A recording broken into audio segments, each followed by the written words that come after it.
পারবো।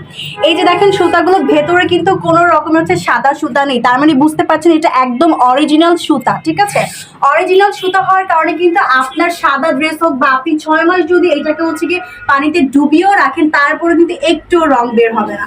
তো বুঝতেই পারছেন যে কি ধরনের অরিজিনাল সুতা দিয়ে হচ্ছে আমরা কিন্তু এই দোলনাগুলো মেক করে থাকি। প্রত্যেকটা সেম, এই যে দেখেন প্রত্যেকটা কিন্তু একদম অরিজিনাল সুতা দিয়ে মেক করা। এটা কিন্তু হচ্ছে বউ দোলনা, এরপরে পেয়ে যাচ্ছেন হচ্ছে চেয়ার দোলনা। খুবই সুন্দর করে এখানে কিন্তু ফ্লোরাল করা আছে, মানে আপনি চাইলে কিন্তু এখানে ফুল অ্যাড করতে পারবেন। তো অনেকগুলো কালার অ্যাভেলেবেল আছে, অলরেডি এটা সোল্ড হয়ে গেছে, মানে বিক্রি করে ফেলবে। তো কাস্টমার এসে কিন্তু নিয়ে যাবে। তো মিস করতে না চাইলে এখনই কিন্তু আমাদের পেজে ইনবক্স করতে পারেন। ফুল ক্যাশ অন ডেলিভারিতে কোনো রকম অ্যাডভান্স কিন্তু করতে হচ্ছে না। পারচেস করার পর যদি আপনার মনে হয় যে আচ্ছা ঠিক আছে আমি একটু বসবো দেখবো, তারপর যদি মনে হয় পে করবেন, এছাড়া পে করা লাগবে না। তো এখনই ভিজিট করতে পারেন আমাদের ওয়েবসাইটে অথবা আমাদের ফেসবুক পেজে কিন্তু ইনবক্স করতে পারেন।